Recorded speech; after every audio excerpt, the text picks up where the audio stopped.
And this is 5.10. This is actually our last notes for the week, actually for the chapter, because Friday is our chapter test. So this is the last set of skills we need to learn.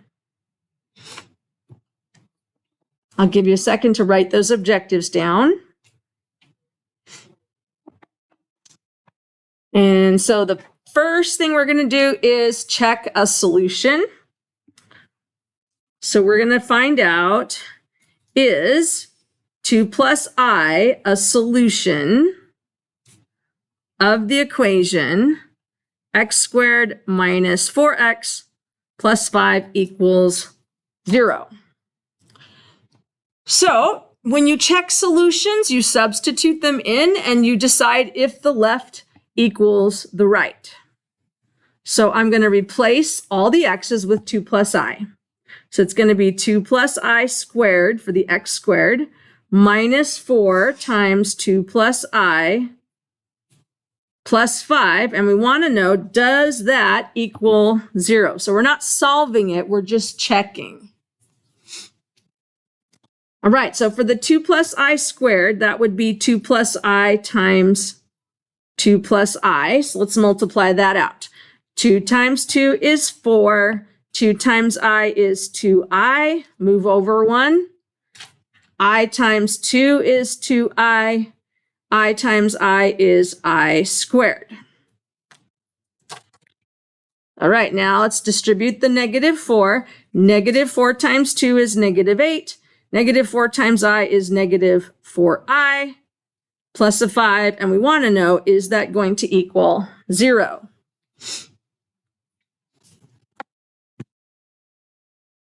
Okay, the I squared, keep in mind, is a negative 1. So we're going to make that replacement. And you want to add the numbers together and add the i's together. So for numbers, I've got 4 minus 1 minus 8 plus 5. And for the i's, I have 2i, 2i, and minus 4i. So all I just did now is just to rearrange it so the numbers were together and the i's are together. So 4 minus 1 is 3. 3 minus 8 is negative 5. Negative 5 plus 5 is 0. 2 plus 2 is 4i. Minus 4i is 0i. So yes, the left equals the right. We have a solution. Now, the extension to this is that if a complex number is a solution, then its conjugate must also be a solution. If a complex number is a solution, then its conjugate must also be a solution. This is always, which we don't have a lot of always in Algebra 2, but this is a must. So this means that in the context of this problem, 2 minus I is also a solution because that is the conjugate of the one that we started with.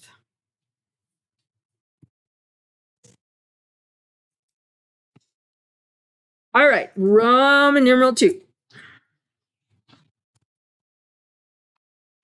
Finding the equation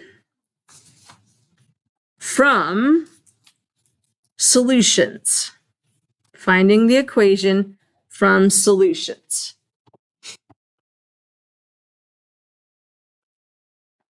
Okay, so finding the equation from solutions is actually the same. It's the same process as finding solutions. It's just backwards.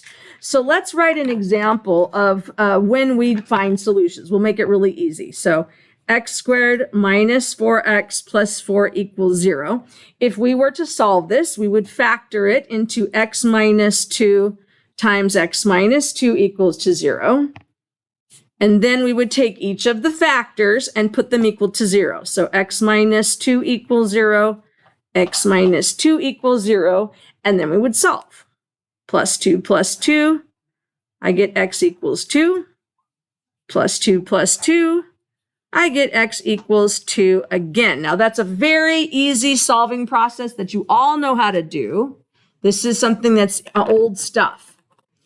Okay, so what you have to understand is to do the reverse process.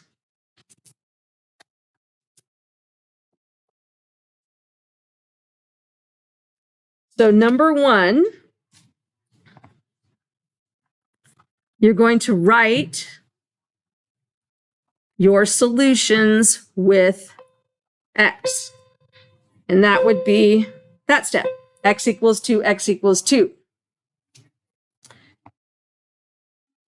Now that you've got your solutions written with an x, you're going to find the factors. And to do that, to find the factors, you're going to solve equal to 0 for each of those. This would be a factor, that would be a factor.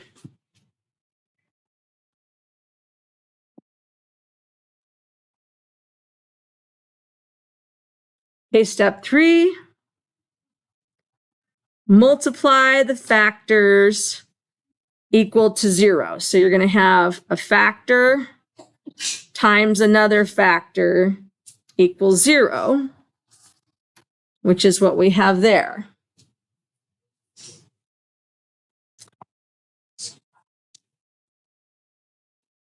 Then your last step is to multiply back together.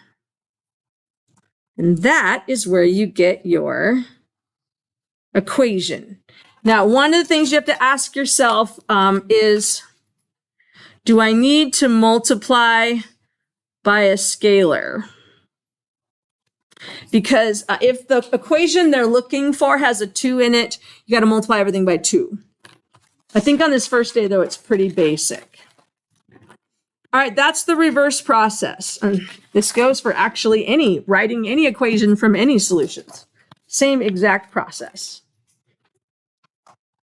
Okay. So let's say that you're given the solution 1 plus 2i, and you're supposed to find the equation that has that solution. Okay, so first things first, if 1 plus 2i is the solution, then your conjugate is also a solution. It has to be, which is 1 minus 2i. Those always, always, always come in pairs. Okay, so step 1 of the process, write your solutions with x. Here we go. X equals 1 plus 2i. X equals 1 minus 2i. That's your first step. Okay, your second step is to write them as factors equal to 0. So I'm going to subtract 1 to the left and 2i to the left. That gives me x minus 1 minus 2i equals 0. Now we're going to do the same thing with the other one. Subtract 1 to the left, add 2i to the left. That gives us x minus 1 plus 2i equals 0. That's your second step, is to write them as a factor equal to 0. Okay, step 3, you're going to multiply the factors equal to 0. So x minus 1 minus 2i times x minus 1 plus 2i equals 0.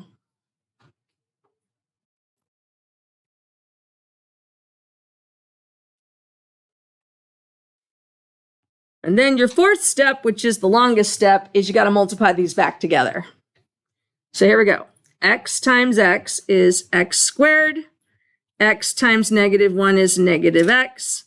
X times 2i is 2xi. Move over to the negative 1. This is distributive property. Negative 1 times x is negative x. Negative 1 times negative 1 is positive 1. Negative 1 times 2i is negative 2i. Move over one more. Negative 2i times x is negative 2xi. Negative 2i times negative 1 is positive 2i. Negative 2i times positive 2i is negative 4i squared. Now, of course, we're going to replace the I squared with the negative 1, which will make this term a plus 4, not a minus 4. Now we start adding like terms. So I have an x squared. The 2xi and the negative 2xi add up to 0. They're gone.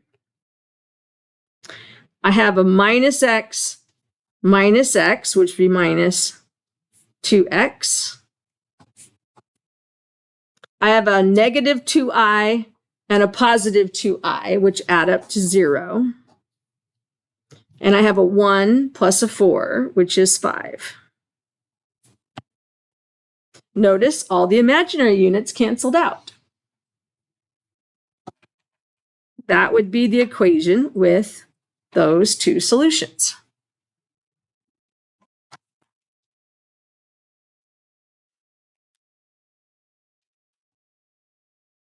All right, let's do one more of these. Let's say that you're given the solution 1 plus 3i. You're supposed to find the equation.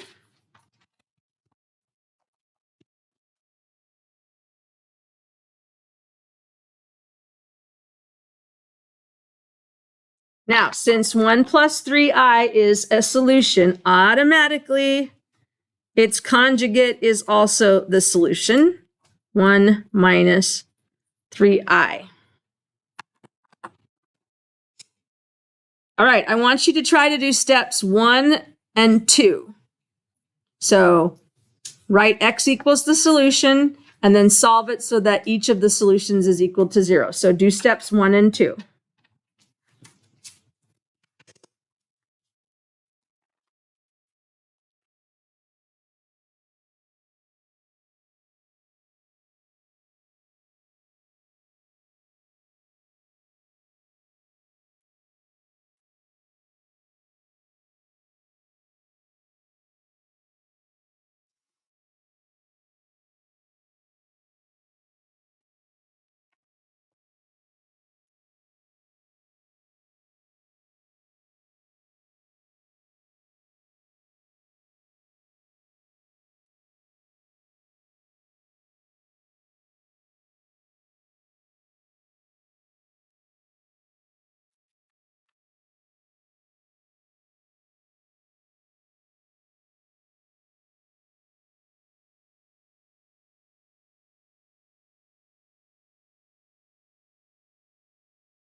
When you're done, look up and check your answer.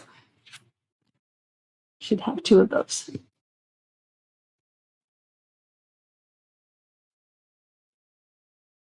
Okay, so we're ready to go on to step 3. We're going to multiply them together equal to 0. So x minus 1 minus 3i times x minus 1 plus 3i equals 0. That was your third step. Okay, your fourth step is to very carefully multiply these together. So go ahead and see if you can multiply these together. Watch your negatives.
All right, let's see if we can eliminate some of these. I have a 3xi and a negative 3xi, so those two add up to 0. I have a negative 3i and a positive 3i, so those add up to 0. When I replace I squared with a negative 1, a negative 9 times a negative 1 is a positive 9.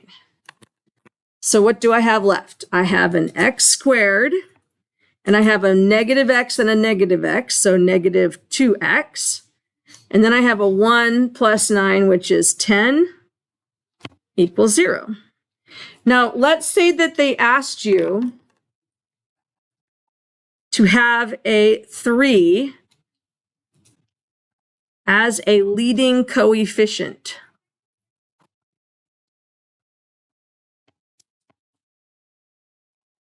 If that is the case, you do the exact same steps, but at the end, you multiply the entire left side by 3 and the entire right side by 3.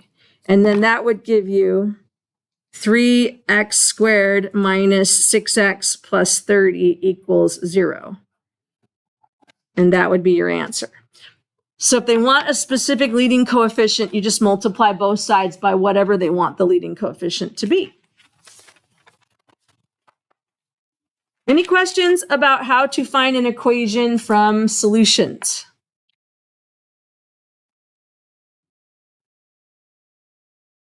Okay, last topic. This is solving, which we've done a little bit of, but this one I need to show you an algebra move that you haven't done before. So this is the last thing. So Roman numeral 3 is solving. All right, here's our example. 3xi plus 4 minus 5i equals 1 plus I times x plus 2i. We are supposed to solve, which means find x. Okay, so first thing we need to do is get rid of parentheses. Those don't do us any good at all. So we're going to distribute backwards the x. So x plus xi plus 2i. I'm just going to recopy the other side.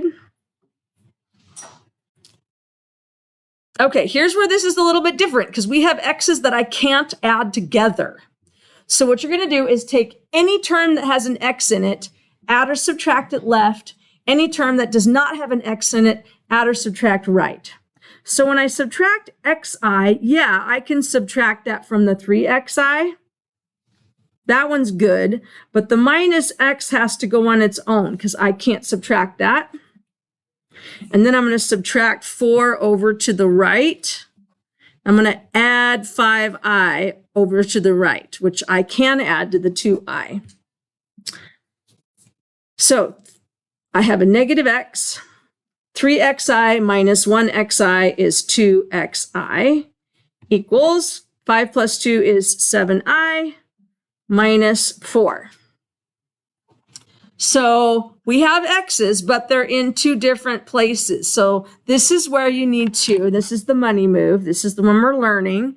You need to factor out an x. So you're going to take this and you're going to divide x out to the front. And that leaves you with negative 1 plus 2i. So we factored an x out. So then that means the negative 1 plus 2i is in effect a scalar. So we're going to multiply by the reciprocal, 1 over negative 1 plus 2i. And then you're going to do that to the entire right, 1 over negative 1 plus 2i. That binomial scalar is now gone. And I get x equals, and I'm going to reverse this 7 and the 4, negative 4 plus 7i over negative 1 plus 2i. At this phase in the game, we need to get rid of the I on the bottom. So we're going to multiply by its conjugate, negative 1 minus 2i, which means we multiply the top by negative 1 minus 2i. How we multiply? Negative 4 times negative 1 is 4. Negative 4 times negative 2i is positive 8i. Move over 1. 7i times negative 1 is negative 7i. 7i times negative 2i is negative 14i squared. Now the bottom. Negative 1 times negative 1 is 1. Negative 1 times negative 2i is positive 2i. Move over 1. 2i times a negative 1 is negative 2i. And 2i times negative 2i is negative 4i squared. So on the bottom, 2i minus 2i drops out. We need to replace the I squared with a negative 1, both on the top and the bottom. So on the top, I now have 4. Negative 14 times negative 1 is positive 14. So 4 plus 14 is 18. 8i minus 7i is positive 1i. Over. On the bottom, I have 1 plus 4, which is 5.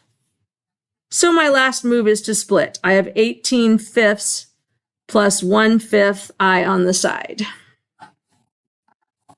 That is my solution.